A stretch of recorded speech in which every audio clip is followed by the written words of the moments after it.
Let's go, USA. Hey, yo. Hey, yo. Hey, yo. Welcome in, everyone. I hope you had a great weekend.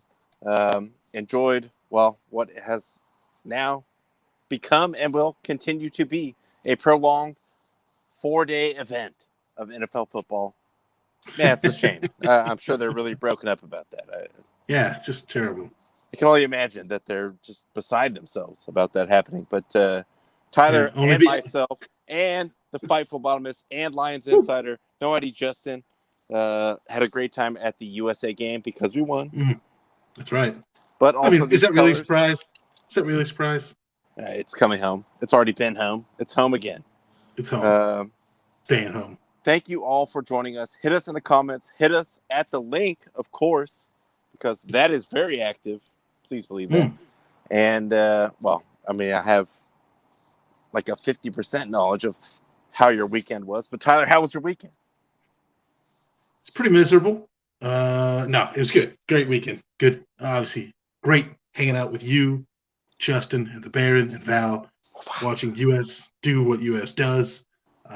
Which is dominant. We just show up and we kill everyone. That's it. That's it, yeah. Yeah, I mean, the game's over as soon as, the ball's kicked off. It's done. But no, it was good. Yeah, hanging out with you guys, hanging out with some other friends, family. Watched, got to catch all the afternoon games in the NFL yesterday. I was driving in the morning, but still got to catch some healthy NFL. Was looking forward to catching some a Ducks game tonight, but then realized like 90% of the NHL is in postponement right now. The Omicron. The Omicron. that little thing, yeah. But all in all, man, not bad, Ron. How was your weekend?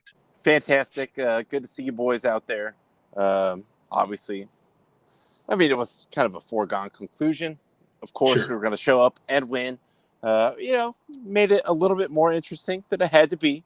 And also, shout out to the Bosnian fans for they showed up, yelling things loudly. And there was more of them than I thought there would be. Yeah. But, I didn't know what they were saying. I don't want to get taken. But I don't want to know. They were represented healthily at the game. USA pinches one late.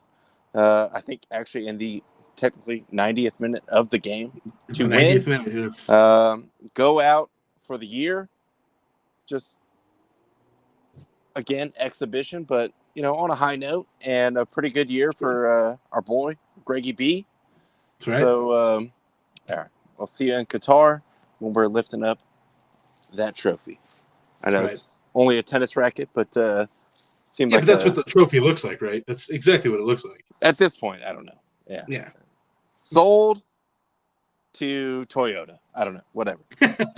Probably Kia or Hyundai, because they're coming in hot with the money. But no, it was a good time out, and great also to finally meet Val in person. And thank you, No ID Justin, for setting that up from the jump. Did actually shout Saquon. I just had Red Zone on my phone on the Bluetooth in the golf cart because we were golfing yesterday in the morning. But did they, and this is like an honest question, did they start the games later, the morning games, a little bit? No? Because they were all at halftime at like 1:15. So I don't know what happened there. Maybe weather.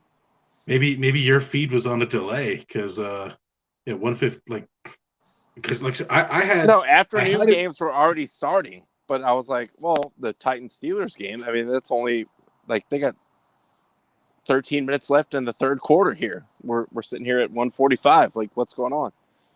No, all the games started on time. I mean, I had it. I wasn't watching it obviously because I was driving, but I had Red Zone pulled up on my phone, just sitting next to me on the armrest, so I was listening to it, and all the games started at 10. So I have no idea. Well, either way, it was a good day out. I was striping them, on my way to my traditional 90. Well, if we're talking par 72, let's say 97. All right. But it was a par 3, shorter course, but I was hitting well, so I'll live with that. And got to see most of, whatever the afternoon games were at Saquon. I think there was only 3 going on at that time. Yeah. But no, all in all, a great weekend. Great to see the boys. including yourself, Justin, and then not one of the boys, but de facto one of the boys, Valerie. You're in the crew. So thank you all, and suck it, Bosnia and Herzegovina. Both of you. Two countries could not. Terrible. But unfortunate, but let's start there. Let's just talk about it. Don't feel bad. Lots of teams are going to lose to the U.S. Well, I will feel bad about this. And yes, it was an exhibition game. Essentially, literally meaningless. But the yellow card that became a red card for reasons that us in person were not exactly privy to. No. So USA was playing 11 on 10 for a large majority of that game, and it was just not happening. It didn't look like it. I leaned over to Ron probably about the 60th minute, and I was like, dude, I completely forgot that Bosnia only has 10 guys because it doesn't look like it. Well, and when the guy did get walked out, I was like, what happened? Are they subbing him? I had to go on Twitter and find out that he did get a red card because being there in the flesh, he was presented a yellow card. We saw the yellow, yeah. The second one, he was, having some jaw action with the referee, whatever. But however that came to pass, yes, if you want to look at it in that way, maybe we probably should have scored 5 more goals. But they won. That's all I care about. That's all that matters. Got the dub in the end. Yeah, it was it wasn't a great performance by the U.S. It was definitely a case of some guys that are just kind of happy to be there because this is probably going to be their only international appearances. Some other guys Justice Artist came on late, and he was playing a different strategy than the rest of the team was. You could kind of see Zardes was trying to make runs and beat the offsides, and nobody was looking to make that deep pass. He was definitely playing with the expectation of, I'm used to guys that could get me this ball right now. So it was a little bit different, a little disconnected. I thought the back line did show well. Yeah, they did. For the most part, pretty inexperienced, but they could not connect with the midfield and the forwards. So they were just kind of all right, let's just break up plays. Let's not give up a goal, which is, that's bottom line. Job one is, yes, don't get scored on. But there was no link there between them and the midfield. So it was a lot of square, backwards, side to side. Okay, but at some point, let's attack the goal. And it was just kind of Barcelona playing against a terrible team. Not that I would equate USA to Barcelona because we are better. No, the US is better. Yeah. Just sort of that. Well, if we have the ball all the time, we're at some point we're gonna win, right? So there was a lot of that kind of all right, but do something with it, kind of Arsenal status. But they did get the goal in the end, which I was overjoyed about, and I'm glad Bassett's first international goal. That's right. And he probably passed up more money and less playing time to not go to Benfica. He chose to road it out with the Rapids, and they had a good season. I think potentially they're one of their better seasons ever in the history of MLS. So shout out to him. He's homegrown. He's from Denver, playing for the hometown team. And this guy definitely has all the future in front of him. But I'm not going to sit here and say I watched a lot or really any Colorado Rapids games, but there is kind of that math you have to do as a hot prospect, shall we say, as an American player. All right, do I want to go to the second division in Spain and just never play ever again and probably practice in a way more intense environment, probably make me a better player, but I will not play, or ball out here in MLS and maybe that offer comes back around again? Yeah, I agree. And I think for the most part, he made that decision. I mean, it is kind of a weird trade-off you have to think about okay, I can get better but never play, which, I mean, in the end, how much does that actually help you if you're not getting playing reps? It makes you a better Or player for sure. If you need to be around that. You need to be around the way that they practice and train, and even the way they eat. Like everything is like to a T, regimented. Like you show up I at do. 6, you eat breakfast with the team, you practice, we eat again, we practice again. But if you're not playing, yes. Right. I agree with everything you're saying there. It's yes, like it's absolutely better training for you, but like at the same time, like game reps make you better too. So if you're not getting any game reps, like kind of what good is it really? Well, and I mean, this is purely my selfishness because I just wanted to see USA win, which they did, and he scored. Good for him too. Yeah. You could see it there. You could like in person or on the replay if you see the highlight. It means a lot. You know, you play for your national team and you finally score. It's kind of like this is what I stuck it out for. He's not dual national or anything like that, but it's just like, dude, I got my shot. I scored. It's a big moment, you know, for a player. In soccer, goals are how many like 0-0 ties do we see all the time? Goals are All the very time. hard. Yeah. So to get that representing club and country in this case, just a nice moment for him. And again, selfishly for you, myself, and Justin, just to see it in person, to get them like going out of the year with a win was very nice. Well, I believe I saw this was the most wins the U.S. men's national team has had in a calendar year. With this win, that kind of put them over the top. So, yeah, look, things are looking better. I mean, God, you think back, like honestly, even 2 years ago, this game was probably 0-0, or the U.S. might even lose. So yeah, things are absolutely good. And again, this wasn't even. I will say it's probably not Bosnia's best team. I mean, whatever the best talent they have, we're probably still back No there playing in their Jeffco, domestic league. no Pjanic. Right. Hey, I Although will say number this though, 17 though. yes, Oh my God, that was a guy monster. is a load. Just get him in the Premier League right now because that guy is an absolute tank.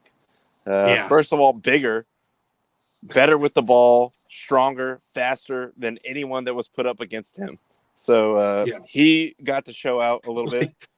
In these exhibition games, you kind of root for people. It's like, dude, this might be the first time they ever play for their country, whatever country it is, even against mine. I think I saw it was his second international appearance, and he didn't even start. He came on at the half. They had somebody else starting at left back, which that even surprised me. He's a left back because he's so huge. I thought he was a center back. But yeah, that dude was a beast. But again, also the U.S. didn't have their best guys out there. Obviously, all their best players were still over in Europe. But still happy to see the U.S. get the win. Good time had by all. Although I will also say, I told you during the game, like kind of looking at that stadium, like how the hell could an NFL team play in this stadium? No, can't. They can't. I mean, it has grass and it can hold an NFL field, I guess. But definitely not in NFL capacity. That's for sure. No, not at capacity. Certainly not. But most of the time, we didn't have to worry about that. Sorry, Chargers. If we do have on the celebrity hotline, No ID Justin, I just want to bring him in because he was there. Your camera is dog shit, so we will hide you behind the rest. But it looks like we do have him on the Arkansas Slim Legitimate Sportsbook Celebrity Hotline. Justin, how are you, sir? What? Just living that 2 seed in the NFC life, my friend. Okay, all right. You go right into that. We're gonna start like that. I mean, no. I mean, America. America first and foremost. Thank you. America, number 1 seed on Earth. By Always. And Always. a huge of that guy to get the goal late in that last minute and a half. Otherwise, we were looking at that guy that ran onto the field and put one in the back of the net as the man of the match. So true. That up until that point, that was the highlight of the game. The drunk, interloper that ran on the field and did score. Also, Ronnie, that was you and me experienced this firsthand. Real man of the match, the beer lines. Yeah, 100%. And that's how I already knew the Baron was not going for beer. Guaranteed, lock that in. Normally, he was I would gone say way too long. entertainment purposes only, but he was clearly going for food. That Sorry, was Ron. the fatal mistake.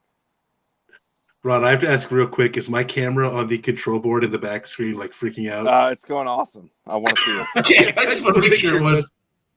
Want to make sure it wasn't just me. Whoa, that is sweet. Tyler, into the multiverse, bro. Into the multiverse. It is. Flip it out. Hey, he's spitting hot fire right now. You don't even want to hear the bars that fool's dropping in the booth, bro. Well, no, that but was just as your first experience, look, obviously we all wanted more goals.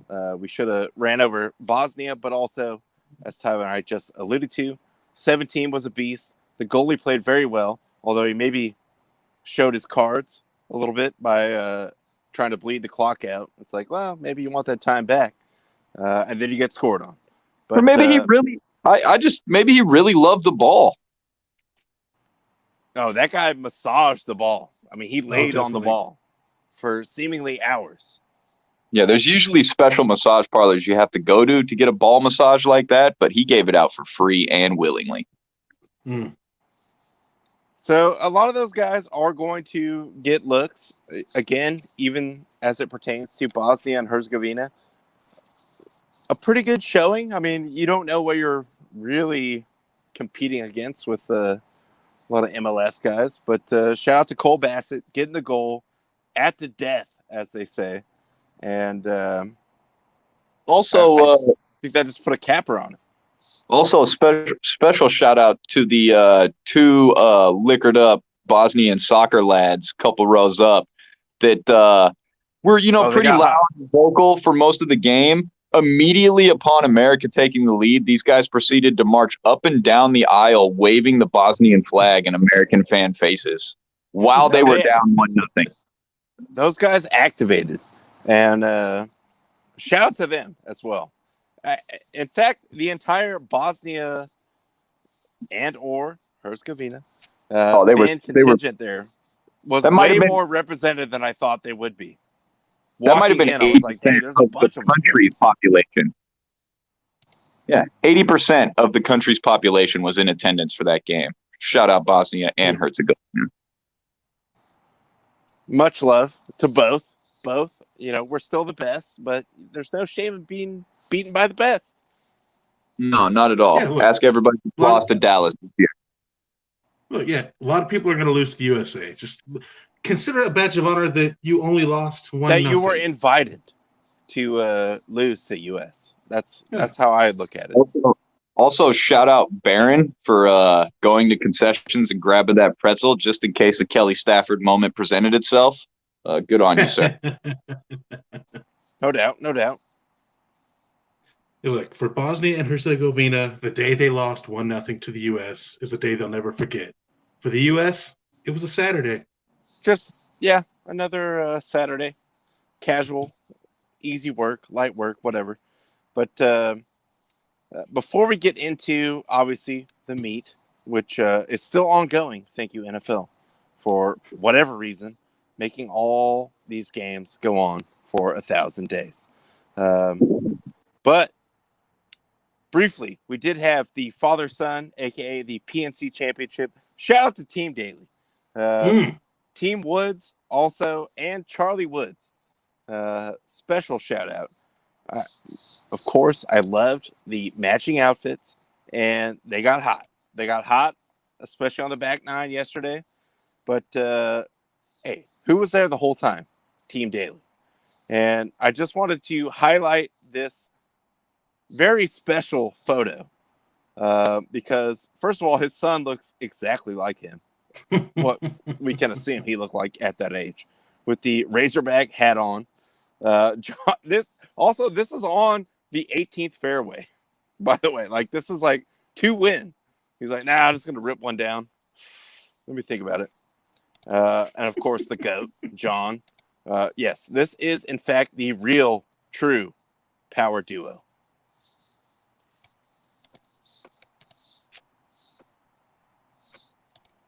Yeah, look, big John Daly fan here. It is actually pretty frightening how much his son looks like him.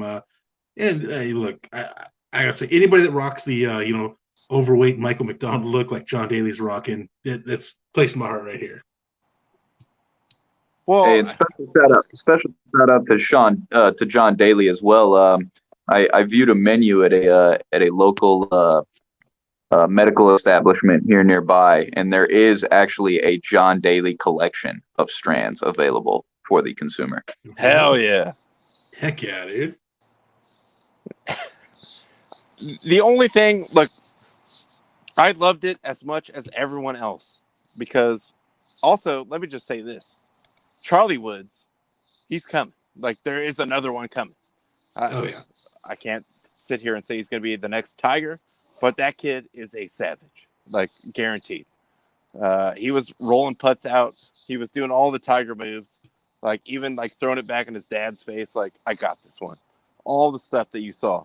But I just don't want the Daly duo to be overlooked in this, who are the champions and did get the belts, which apparently they reward for this. I mean, look at these two stallions right here Hey, in front of your face. Book it right now. Give me Bryson and Brooksy in the match versus Daly and Daly. Let's do it. Oh. Nah, that's a lock, dude. It's Daly. That's not even fair. Daly team all the way. But I to will like say even that- the playing field, Brooks and Bryson have to chain smoke 2 heaters in every tee box. They can't hang. They can't hang with that. Just look at the greatness that is being displayed in front of you right now. Like, just drink it in. I swear you'll never see anything like it again. Instead of like an 18-hole pairs competition, just have them do longest drive contests. Like, that's all I want to see if those guys are involved. And Daly will just square up with that Oh, yeah. Marlboro right there. Like, yeah, all right. What are we doing? Long drive? All right. All right. Let me stretch. Brah! Listen, unpopular opinion here. That gentleman's the reason I started playing golf, man. Not Tiger, not Phil, none of those dudes. John Daly. That gentleman in the green polo is the reason I started playing golf. John Daly was the man. First of all, how dare you say or even insinuate that that is an unpopular opinion? Because I'm right there with you. Look at this guy. Like, he shows up, he hits like 8 balls on the range. All right, let's go. Down for it. He was always my choice for players on the old Tiger Woods golf games, just because he couldn't do anything other than drive the ball like 400 yards every Hit time. bombs. Hit bombs. And actually, real quick, because it's just a fight night. So on We don't need the to do a full- subject of bombs, Derek Lewis dropping bombs. I mean, America's sweetheart. We've already. What more needs to be said? Yes, kind of fallen off the radar a little bit because of the last unfortunate loss. But I just love the idea of this guy. Like, he shows up, I'm just going to try to knock you out. And if I don't, like, maybe it's probably not going to work out for me. But, well, he laid him out. It was awesome. Yeah, I mean, we didn't really talk about it Friday because the card top to bottom wasn't very exciting. This was kind of the only one that had any interest. But with this knockout, Derek Lewis becomes the all-time knockout king in the UFC, regardless of weight class. Gets his 13th knockout. It was one that, if I was going to talk about this fight, it was really just that. And for some reason, Lewis was the underdog going into this, and I think it's just because of how bad he looked in the Cyril Gane fight. But Chris Daukaus is a guy that had not fought anybody. Like, that's the problem with the heavyweight division, is there's like 5 guys and then just a bunch of unknowns. So Daukaus, who's a bit of a knockout artist himself, had a lot of hype going into this. But man, fighting Derek Lewis is something else. Like, fighting Derek Lewis, you're terrified the entire time because, like, he's gonna throw that big punch. There's no question. So you're terrified the whole time, and I think it showed. Daukaus just had nothing for him. Lewis gets the knockout, gets the UFC record. Shout out to our boy. Hey, USA in that this hole. You obvious. Fuck what they talking about. USA in this whole. Fuck what they talking about. Putin and shit.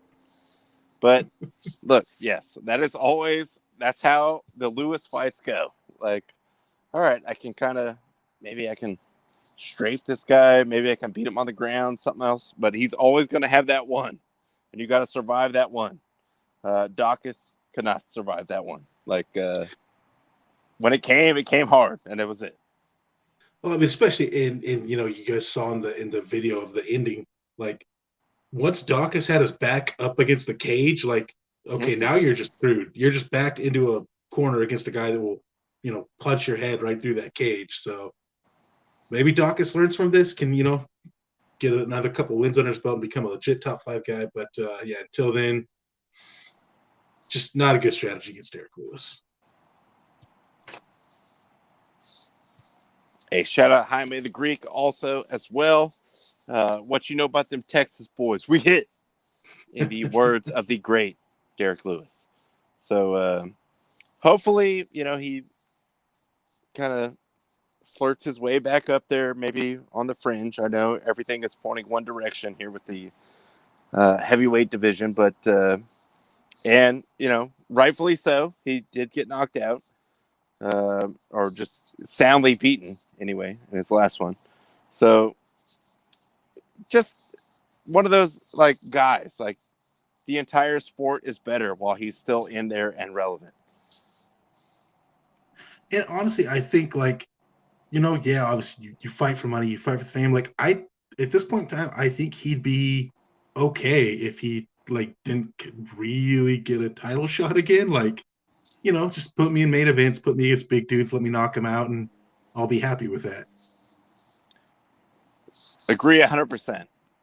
If you've ever heard him talk about just his personal experience in the fight game, he is kind of that guy. Like, he's like, look, dude, this is the best way I could figure out to make money. Like, and then not go to jail by punching the shit out of people. So, which by the way, he did make a comment in the post about how he got to beat up a cop and not get arrested for it because Dawkins is a cop when he's not fighting.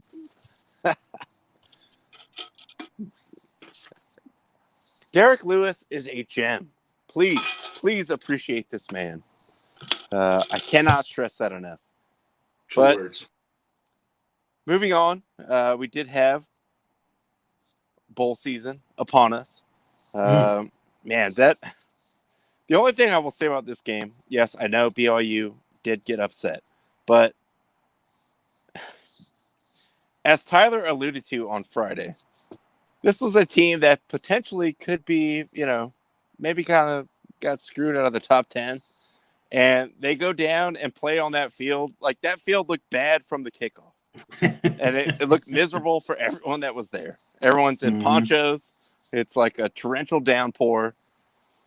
I'm not making excuses at all, but it's just like, man, what a fall from grace for a team that was like, they're pretty good. Like, why are they doing the Radiance Technologies the Independence Bowl? Yes. Like, yes. I feel like they could have,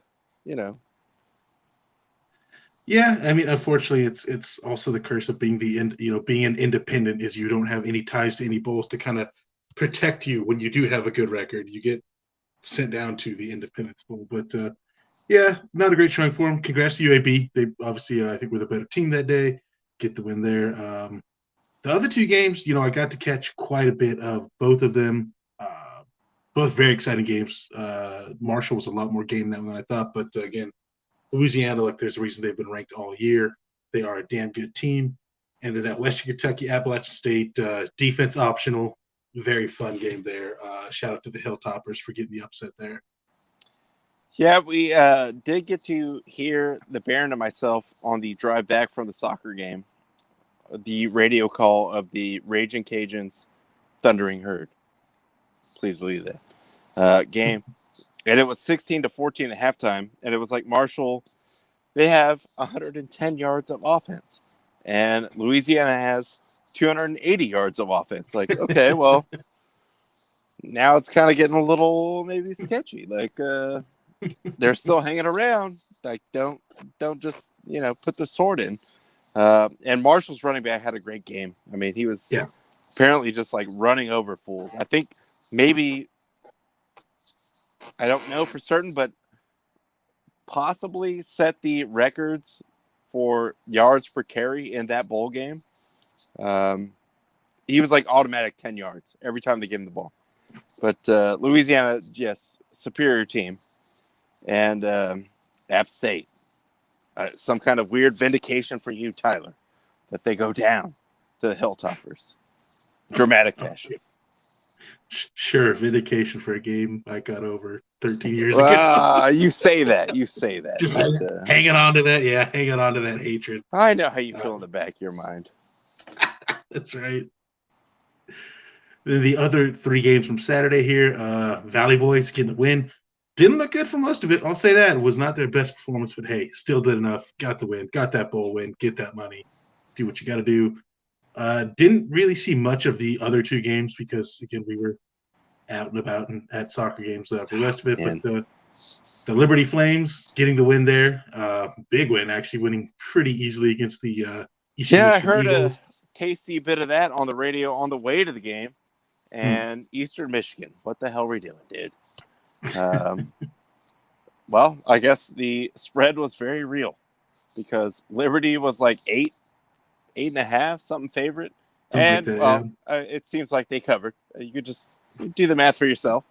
But I was like, dude, I like Liberty, maybe. Come on, Eastern Michigan.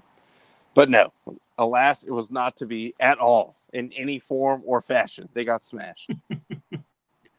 Then Utah State beating Oregon State in the prestigious Jimmy Kimmel LA Bowl.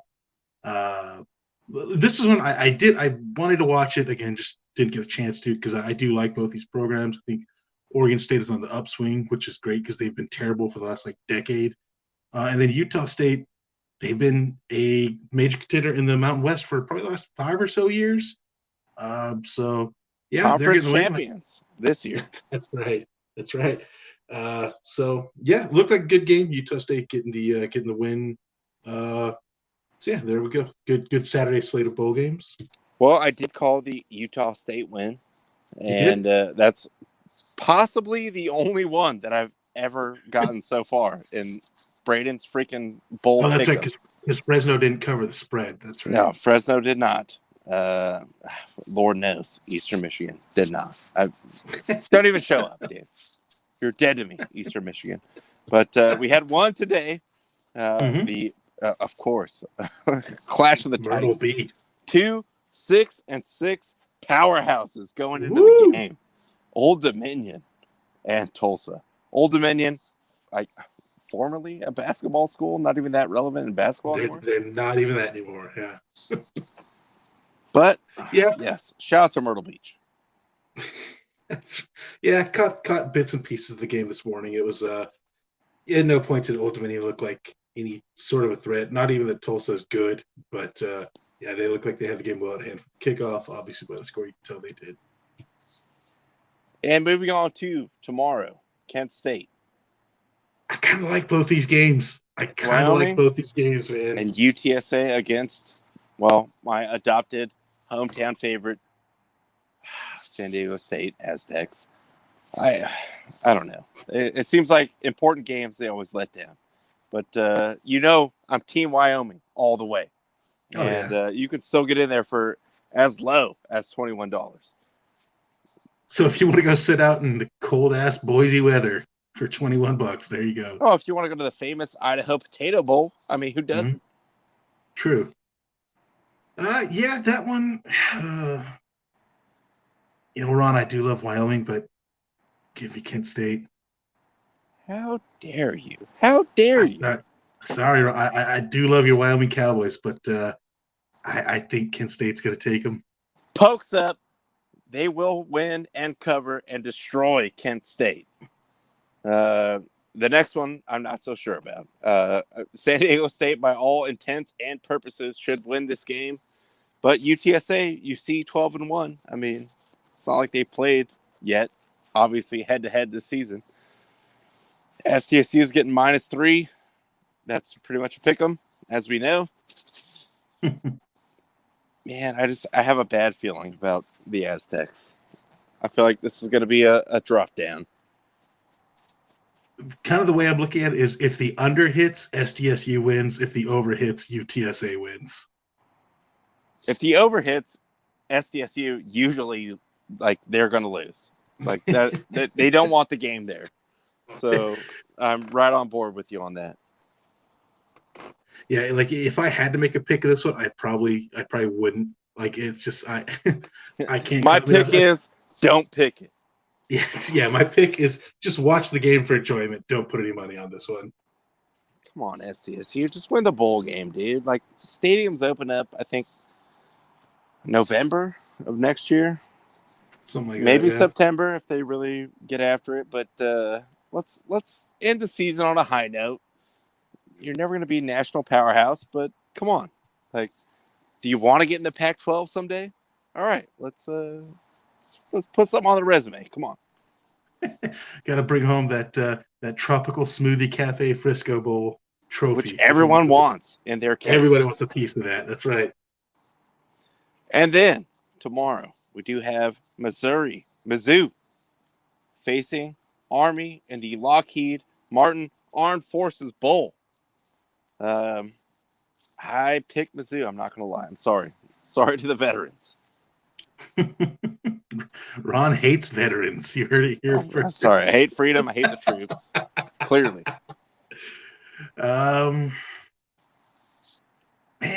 like things I've only seen a couple Army games. I've only seen a couple Missouri games.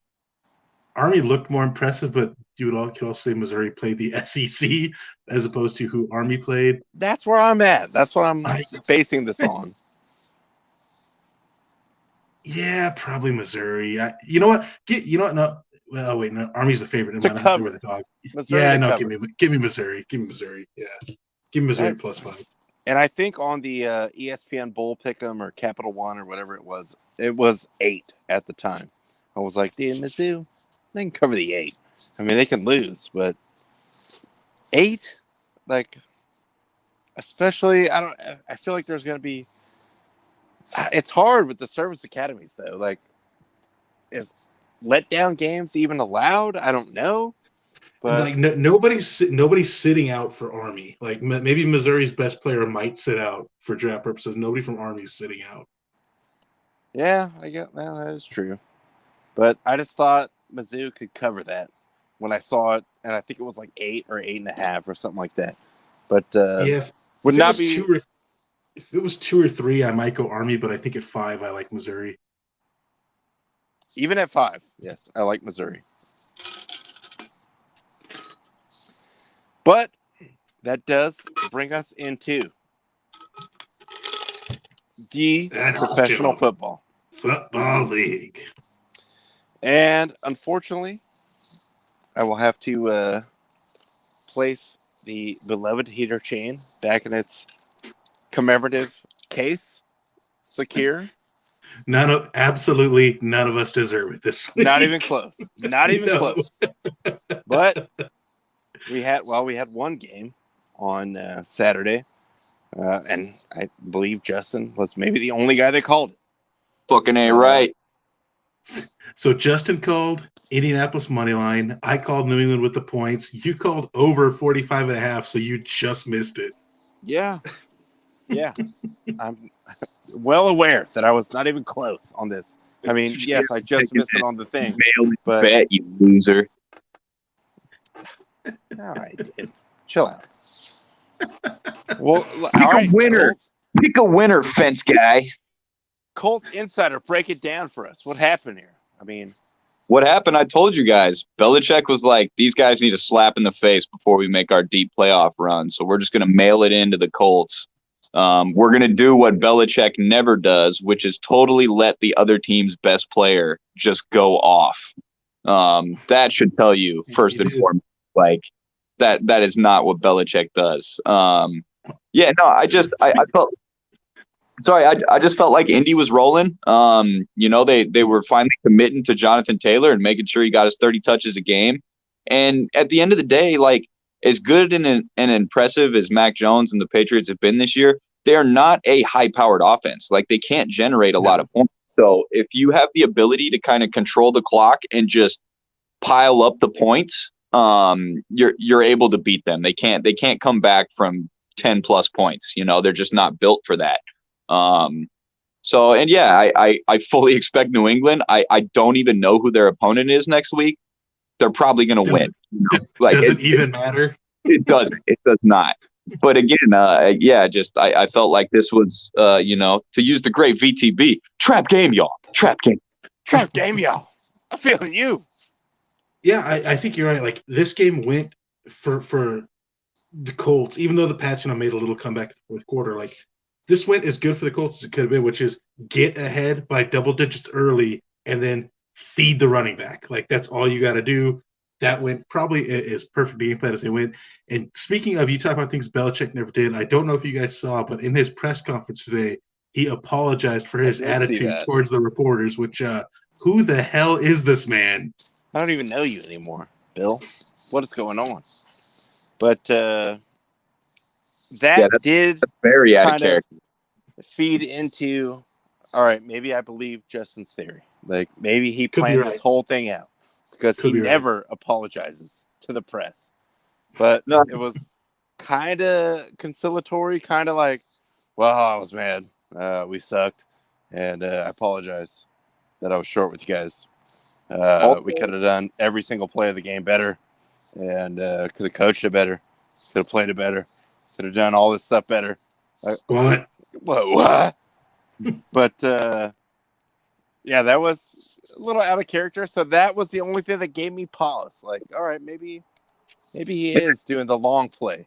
Another big takeaway too. I know we're giving a lot of kudos to the Colts, and we're kind of saying this was intentional by the Patriots.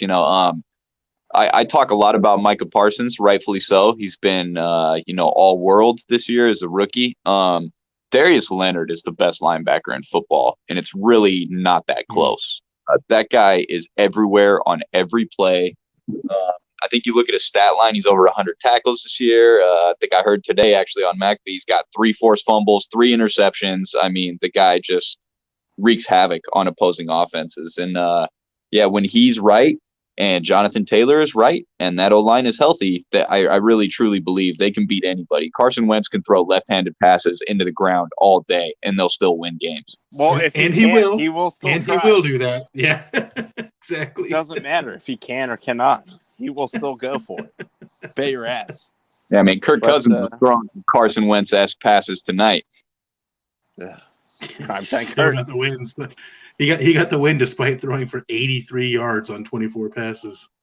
Yeah, and ladies and gentlemen, Bill Belichick is not his coach, and there was not a blizzard. He still only threw for 83 yards. Primetime Kirk in full effect. Primetime Kirk.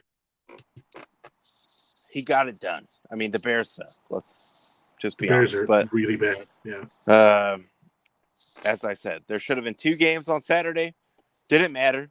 The rightful outcome came to pass this early afternoon. We'll get into that shortly.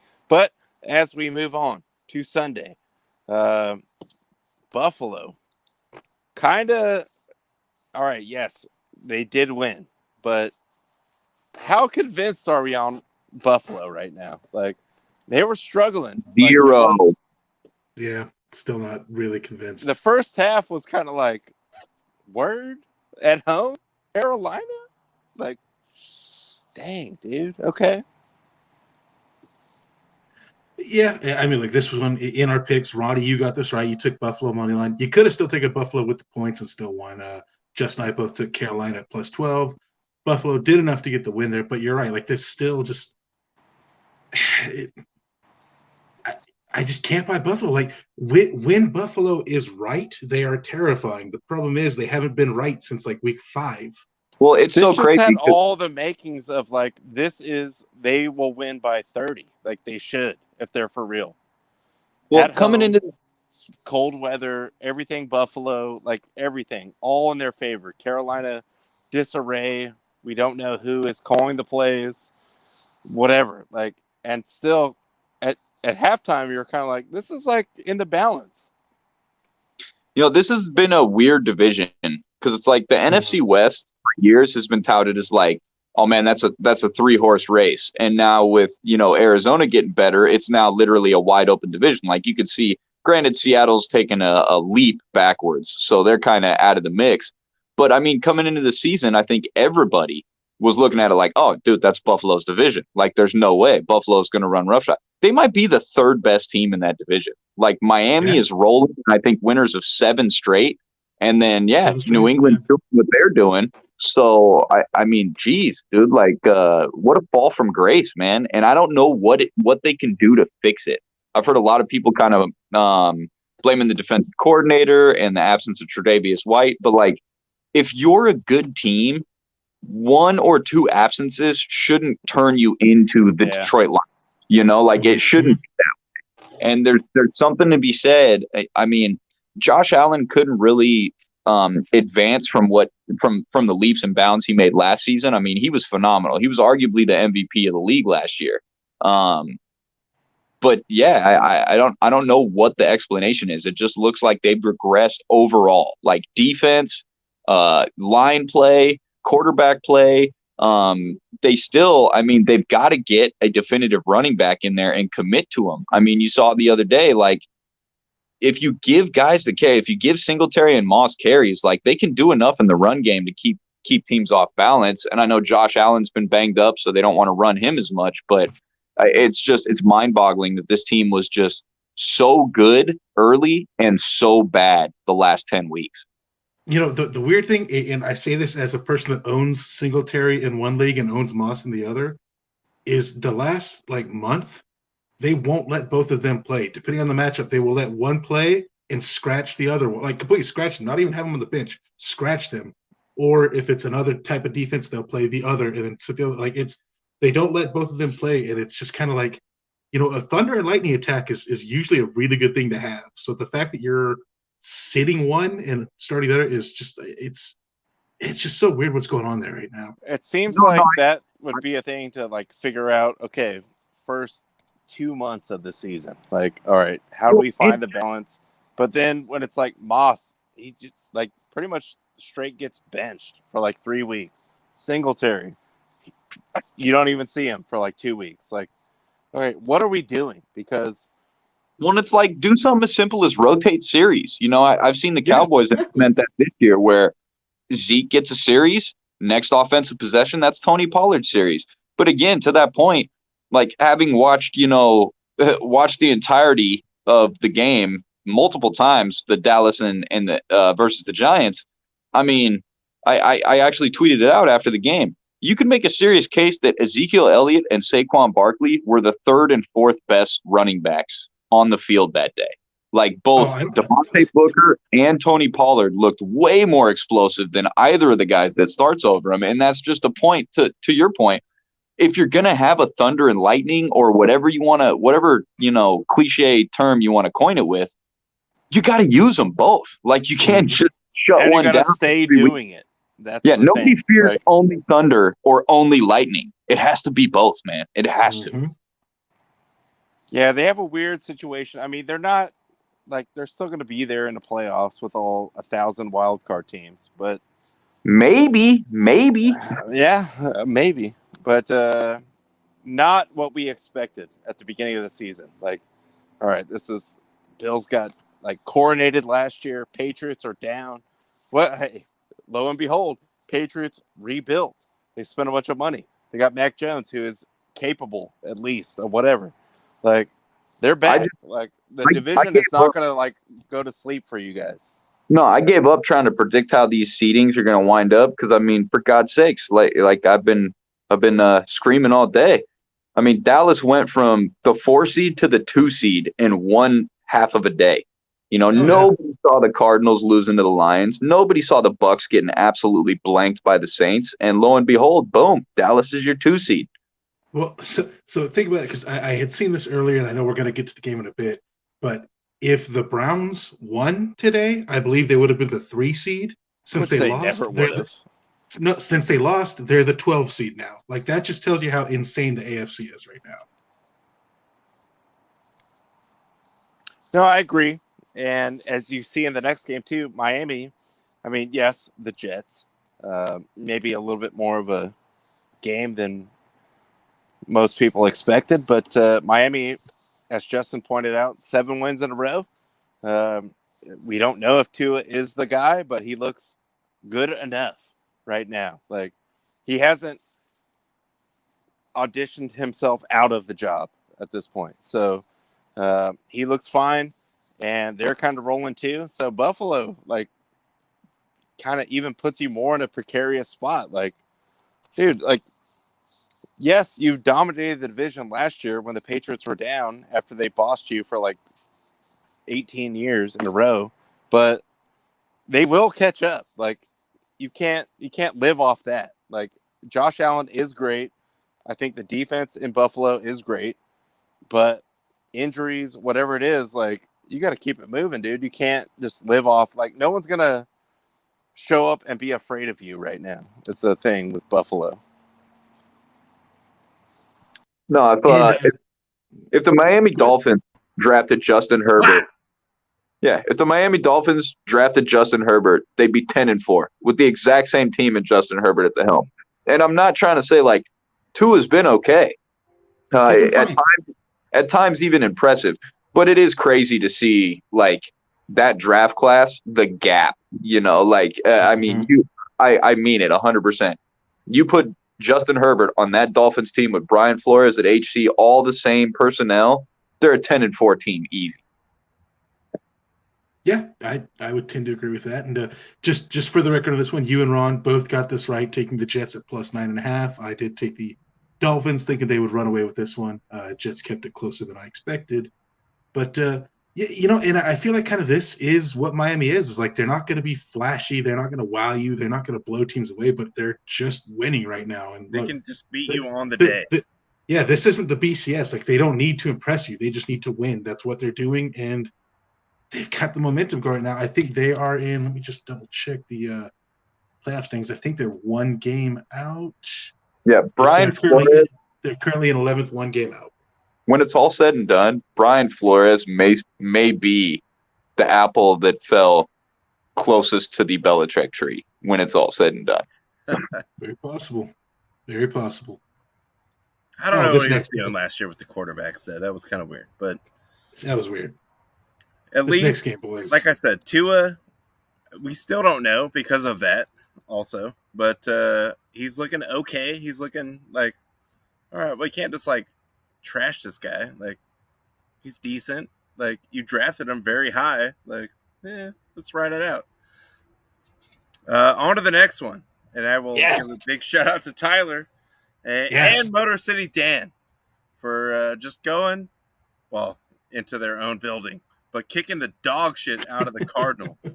And in some way, I do feel bad for the Cardinals because they are a West Coast team, kind of like a up-and-comer, which is like the worst combination of things to be in the NFL if you're on the West Coast and just kind of like, oh, man, this team, I mean, I guess they're kind of good, but wait till they play the Bucks. Wait till they play, like, whatever. Like, they were always having to deal with that. They're still in a good spot. They still have a good record. But this is not the one you want to lose to the freaking Lions, because that is everyone's going to pile on you. Like, see, I told you they were garbage. Now, this was the one game that I've said it on here multiple times. Every team has that game every year. You know, the Cowboys had it against Denver. The Chargers had it against Baltimore. The Cardinals here have it against Detroit. Your Raiders seem to have it quite a few times a year. But just the one game where just nothing goes right. It's a game you should win, but you just kind of everything just falls apart, blows up. And yeah, Detroit came out, just punched him in the mouth. I mean, Motor City Dan style. In the long term, I think this means nothing for Arizona. They're just literally going to write this game off, burn the game tape, go on to the next week. You have to. But anything involving the Lions, shout out to me. Also, shout out to Justin, who originally picked Detroit, then changed his mind and called a tie, then changed his mind and went with Arizona. Go with your gut, man. Go with your first instinct. Damn, he was right. Fuck that. Should listen to ED, fool. ED said it. He tried to tell you. But on to the next one.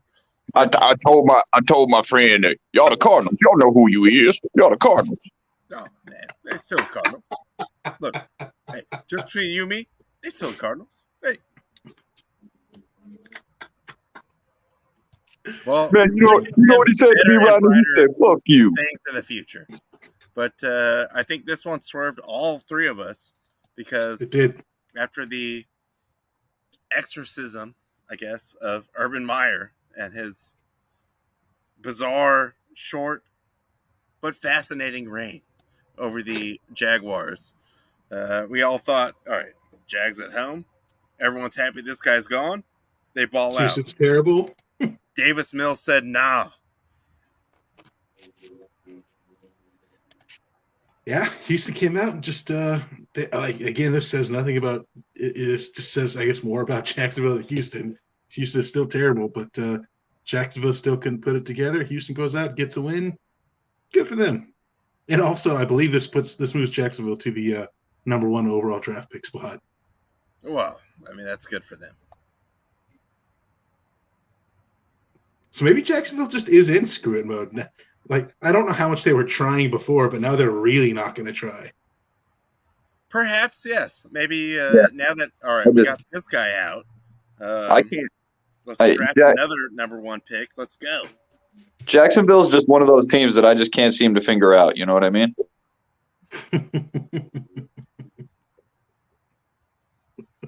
Yeah.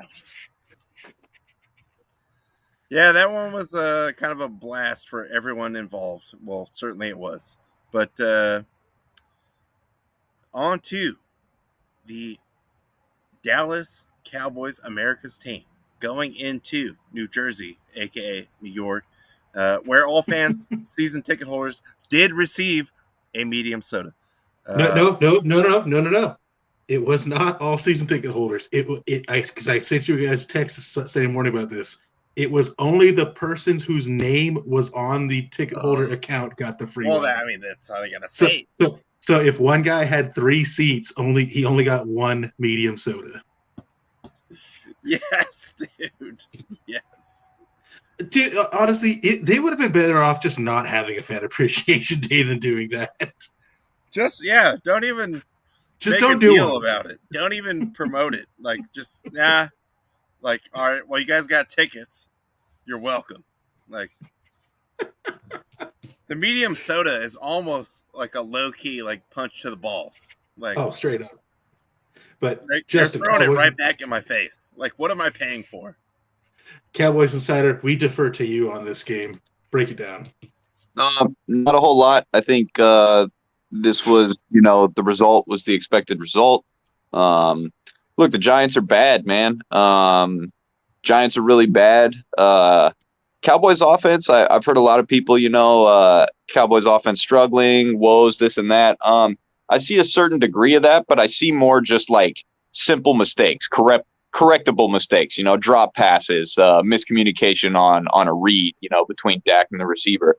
So, but despite all that, this fucking defense is really, really good. I can't stress that enough. I know I've been kind of, building towards that the last few weeks as they've progressed, but they've now had, I believe, 3 or 4 straight games with at least 4 turnovers in the game. That's insane. If you can get 4 takeaways a game, you're winning most games. That's just the way football works. But, they need to be more efficient in the red zone and the short yardage situations, especially. I still don't think Zeke is anywhere near 100%, but having Pollard back from the plantar fasciitis, injury, I think that gives them a lot of hope and a lot of promise going forward. And yeah, I mean, there was just, the defense was so impressive. And it was weird because you didn't get the 2, 3, 4 huge Micah Parsons plays. It was the rest of the guys that have returned back to this defense healthy. It was Neville Gallimore up the middle. It was, Tank Lawrence with that brilliant punch out on the fumble. Just great defensive play. And yeah, the Giants are bad, man. So Dallas did what Dallas had to do. They, like I mentioned before, they move up to the 2 seed. They see Arizona in 2 weeks. And then, the hot Motor City Kitties might be able to upset the Packers in week 18. So that 1 seed is still alive for the Cowboys. But good win.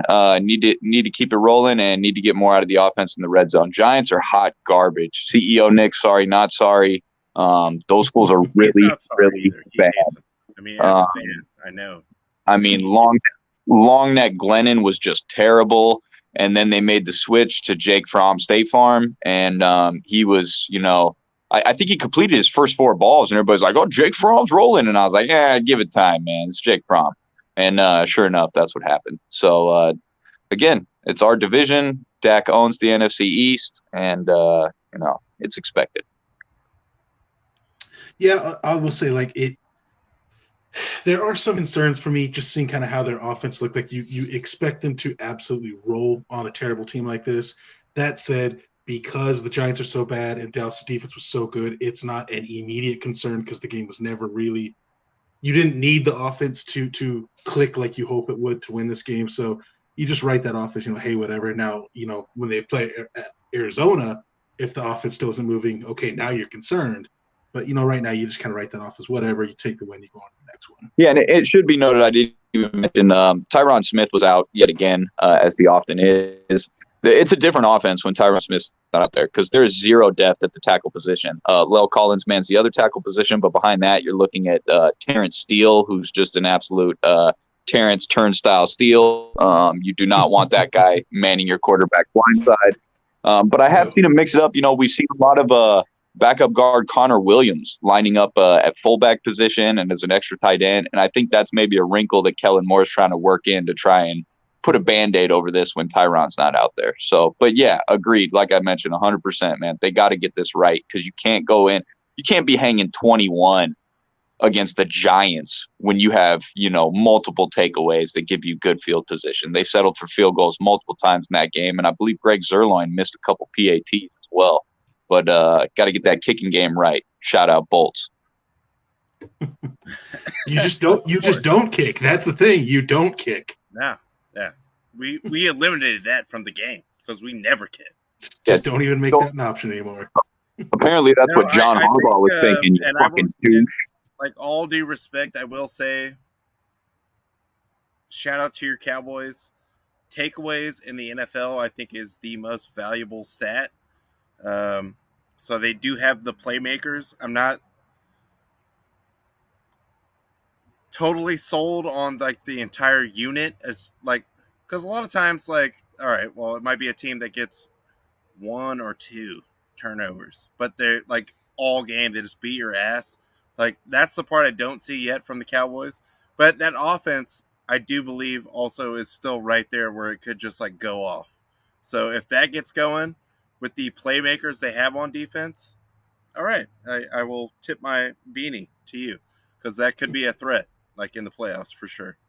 And as a Raiders fan, you can't tell me you don't want to say we beat the Super Bowl champs in 2021.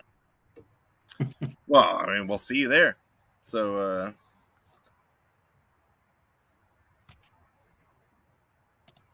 that's all I have to say. I mean, also just for note, we did all correctly predict this at Dallas minus 10.5. Yeah, well, I would have slapped both of you at the stadium if you picked otherwise. What? No, the Giants suck. We all know this. They're giving out medium sodas, and I just found out only to the named person on the season ticket package. Even worse.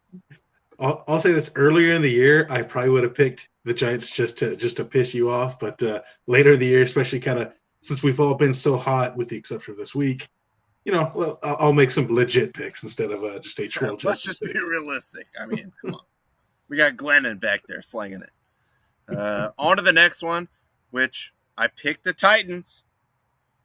Hey, so did Justin. Guess who didn't? Well, this guy. Go ahead and elaborate then. Go ahead. Not an exciting game. Tennessee just missing all their studs. Pittsburgh hasn't been impressive this year, but they still somehow win. I kind of figured that's how it was going to go, and that's how it went. They look good at halftime. And again, I say, you guys want to bash me when I pick the Steelers, not realizing that I know they will lose if I do pick them? But you know what? You live your life. Yeah, however you want. it's the favorite team curse. You never bet on your favorite team, right? That's why you picked Tennessee this week, because you wanted to make sure your Steelers would get that much needed win to keep Mike Tomlin's never under 500 streak alive. Exactly. It's all so upsetting to me. Steelers going to win the Super Bowl and poop on my heart. And the Raiders are probably going to get indicted by the FBI or something for tax fraud or whatever. I don't know. Dude, IRS. Someone's going after him. I'm telling you right now, if Micah Parsons gets his hands on Ben Roethlisberger, they're going to put him on a stretcher and wheel him straight into a retirement home. No, dude. He can't be killed by conventional means. Look at this guy. He has no business out there with NFL players, and yet he still shows up every Sunday and get just totally blasted in the face. Like, even just watching him throw, I'm like, his really fat face, by the way. Just, dude, you don't have to. You have nothing to prove. Like, let's just take a seat. Like, come on, man. Bro, you've already got a Hall of Fame career. Let's just come on. No, come on. No. Big time Steeler football Ben still goes out there and looks like a humble, broken man. And the thing is, if you hate the Steelers, you shouldn't be rooting for that, because as long as he's out there, their offense won't progress. But it's also like, I don't like seeing an old beat up man getting killed every week. What's crazy is Ben's like a genius. Ben's like that fucking CEO of a company that the guy he hires as his direct underneath, he just constantly hires morons. So nobody can ever take his job. Like, as bad as Ben Roethlisberger is, it's like, hold this spot as long as I want to hold it. It's like, get Ben out of here. Well, really? You want Mason Rudolph? You know, is this what you want to do? Right. I mean, and then all of a sudden, Steelers fans are like, let Ben beat. Let's go. You know? Yeah, we got to put him out there. He gives us the best shot. Yeah. It's pretty sad. Steelers so much. But there was nothing to this game. It was crap. So less said about it, the better. Let's move on to the next slate here. You got Cincinnati going into Denver. Ugly game. Yeah. But Cincinnati getting the win. This is one I believe we all actually, Justin and I had Cincinnati at +3, which again surprised they were underdogs. Ronnie took Cincinnati money line, still got the win there. So we all get the sweep there. But this was just an ugly shit game. There's no reason to, and fortunately, you probably did not have to see much of it on Red Zone, but it sucked, and I don't know. The Bengals, I mean, it's like go time right now. Yes, they got the win, but Bengals are sitting in first in the division. Down. Bengals have the 4 seed. They are first place in the AFC North. Yeah, but that is like the fakest first place. Like, show me something. Beat somebody good. Like, not the Broncos. The Broncos suck, dude. Somehow, all of the AFC North is 500 or better. And it's like, when you look at them, you're like, word? Like, I don't think any of the teams are inherently... the ad wizards that came up with this one? None of the teams are inherently terrible, but it's also like, the last place team shouldn't be 500. Like, it doesn't make any sense. Just think, man, if Lamar Jackson could throw a fucking football consistently, like, they'd be undefeated right now. They'd run away with that, yeah. Lamar Jackson's out, dude. It's Hundley season, dude. That guy's That's true. Hundley balled out. We'll get into that in a minute, but yeah, Hundley did that for much cheaper than Lamar would. Fuck anything Baltimore. They balled out 1.2 little, dude. But so next game, San Francisco handles business, beats up on a very bad Falcons team. Yes. San Francisco's rolling too. They look pretty bad to start the year, but they've been on a bit of a roll here. I was just gonna say the Niners are like the NFC equivalent of the Dolphins. You know, they just seem to be like, they're clicking, they're finding ways to win, they're rolling, and I know you gentlemen have both heard me mention on the show before.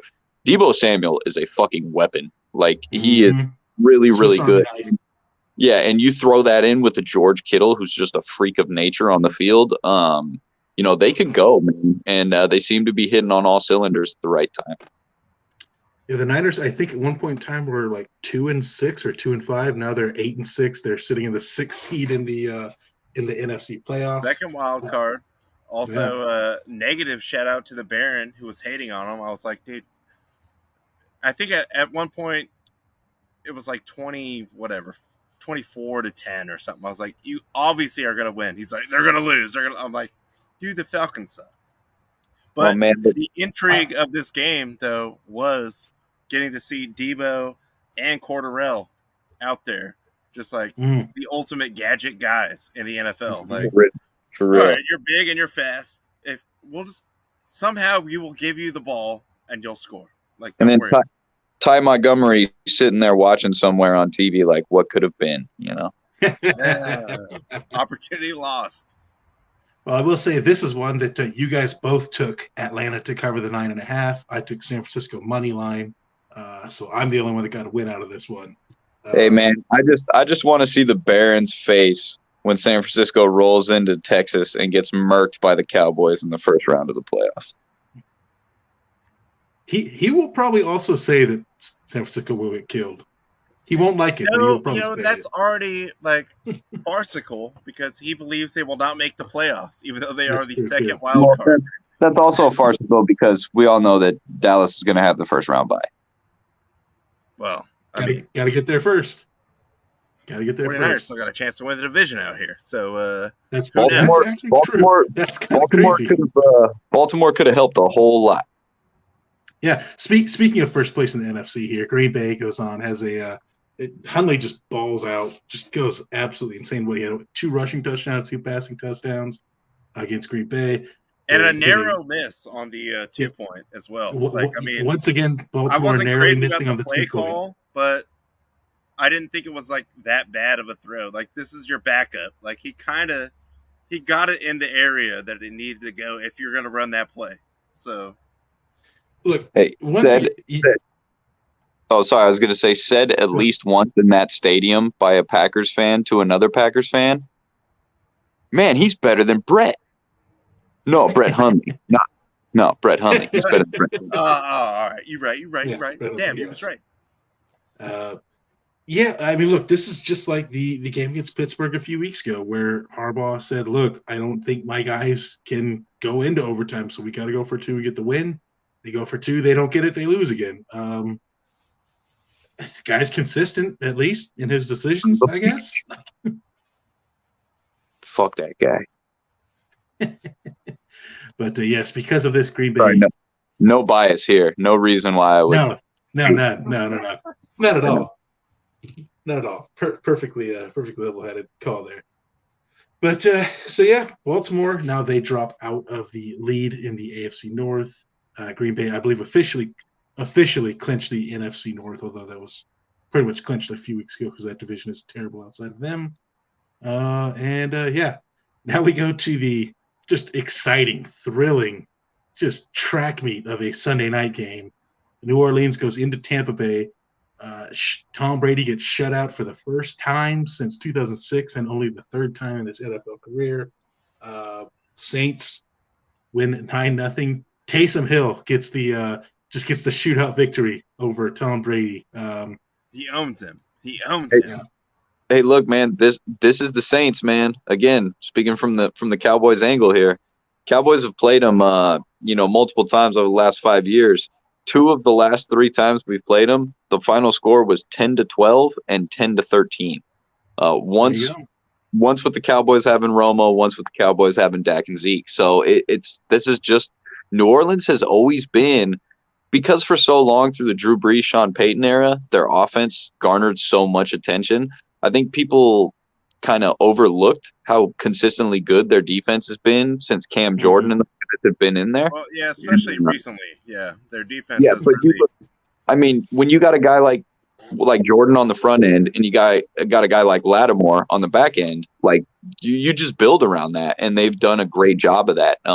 They've consistently been a great defense, and to hold Tom Brady, I think he threw and broke a Surface tablet on the sideline. Which he did, phenomenal. Yes. Man, you rattled the goat.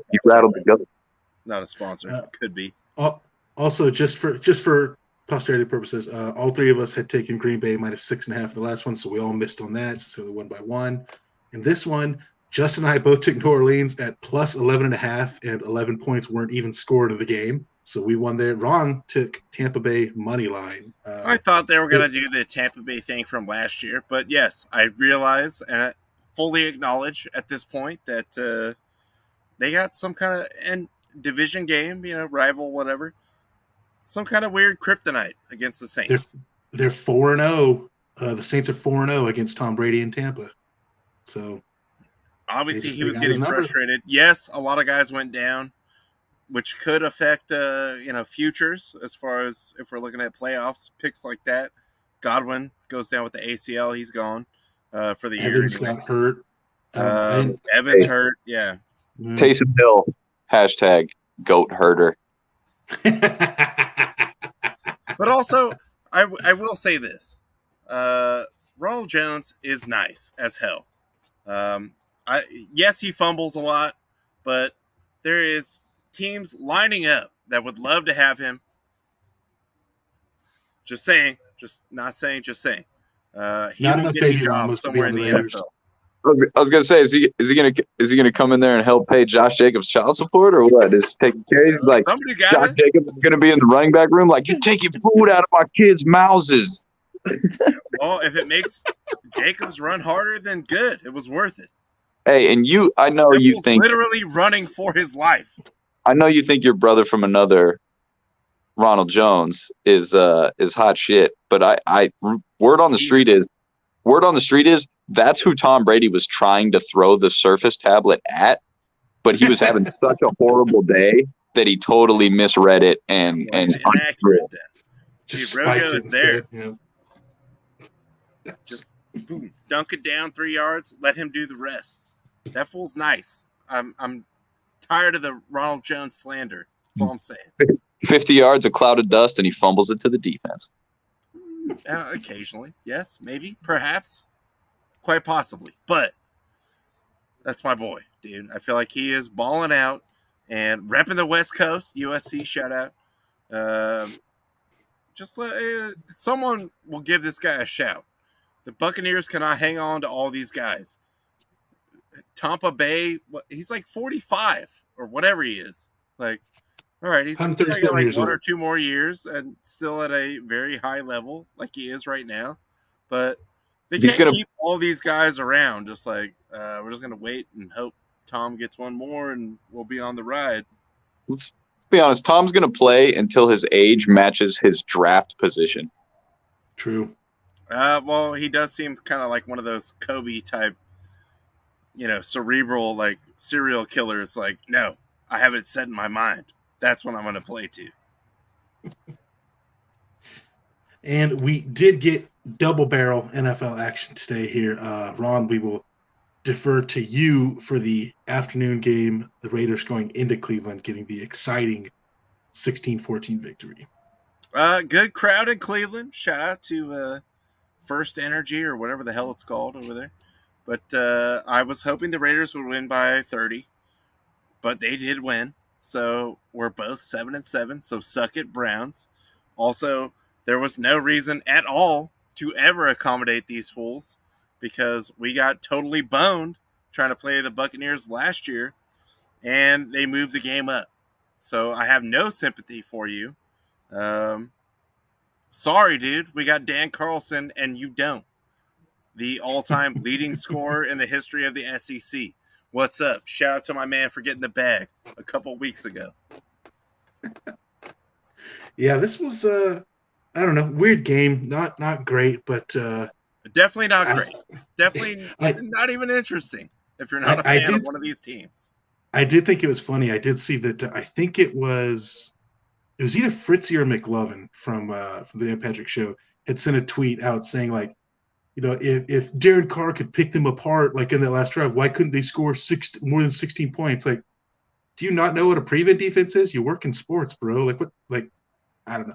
Derek Carr looked good on that last drive. Again, everything before that wasn't great. We did all miss this one, by the way, Ron. Derek Carr, he looks good. Occasionally great. Most of the time, he just looks good. We all missed this one. Ron and I took the Raiders -3.5. Justin took Cleveland money line, so we all missed out on this one. But exciting ending. The game was pretty boring, but the ending was exciting. Yeah. If you want to run it back twice for Diamond Dan, all right, you can. But that's just more time for him to dial it in.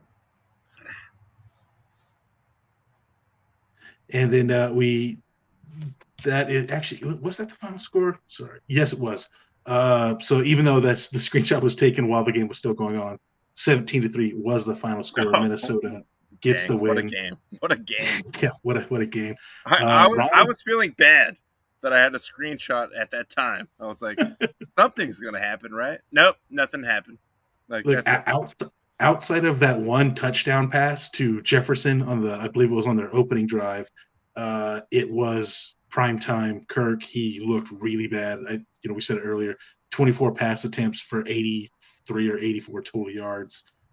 Minnesota's ground game got it done. Give the ball to Delvin Cook, he got his yards. Chicago is just absolutely terrible. I was just watching plays on here where I'm like, you're an NFL team. Like, come on, you can do better than this. But Ron, you gained a little bit of ground in the weekly standings with this one. You took Minnesota -6. Justin and I both took the Bears +6.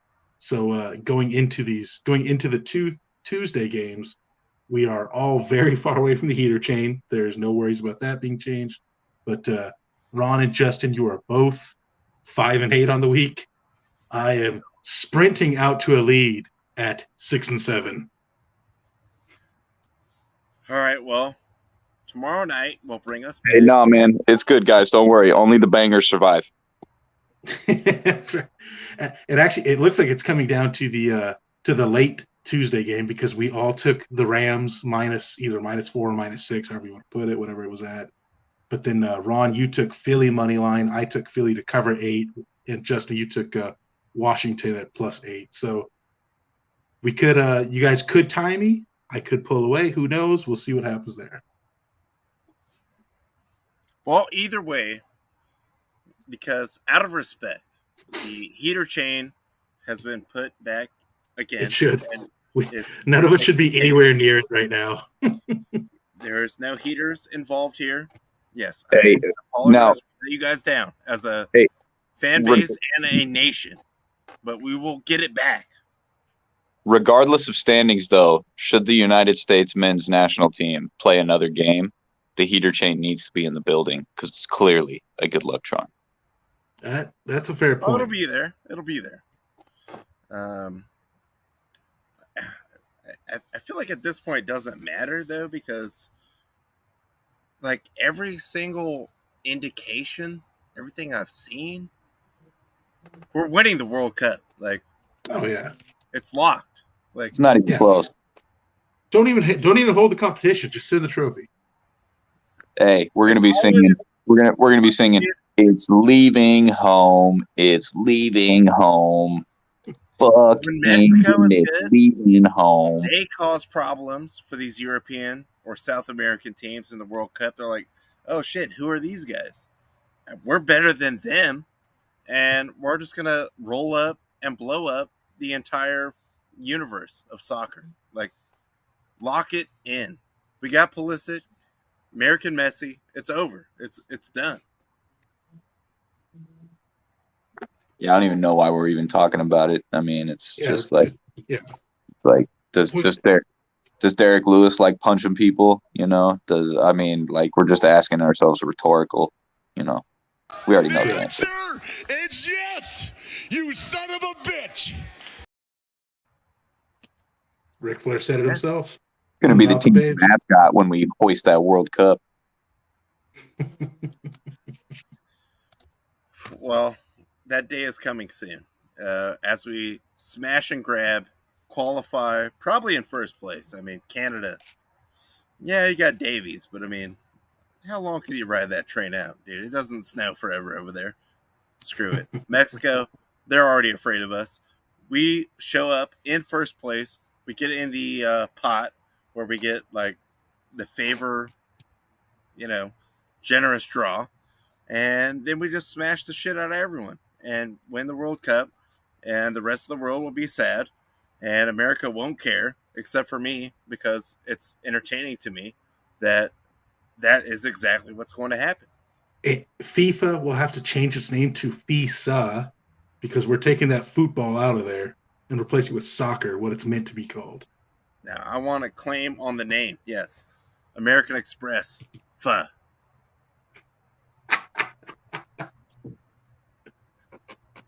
And then everybody's going to be like, man, they own every sport. They own Everyone's going to be like, man, Eric Dickerson told us this was going to happen. Hey, just between me and you two, I talked to him the other day. He said, hey, USA going to win the World Cup. I mean, I was like, damn. He was right. UDU was right. He was right. He was right. He'd also just come out of a 16-hour session of recording his audiobook, and he was a little not there. Yeah, maybe he was in one of those like sleep chamber things, like the aqua therapy, whatever. Though he was lucid, all right. He was responding back to me, like he was there. He was present. If you ram it just right, you can ram it all day, ram it all night. All day And and that all is night. what we are going to do to the entirety of the rest of the world. Everyone Right. else suck it. Please believe that. Fuck what they talking about. USA in this whole. But on that note, thank you all for joining. We will see where the kind of the dust settles here, because thank you, NFL, for having 4 days. I mean, thank you, and damn you for having 4 days of NFL football. But we will see. Look, no one's getting the heater. All right, we just got to get out in front of that. Like, That's gone for the week. That's not even an option. That's not even on the table. But we see where that goes. We will come back Justin putting up even the scrambled stronger. porn channels. And yes, Justin will have mini blinds, and we will see you all on Wednesday. Mm. You know the drill. We love you all. Keep the fire.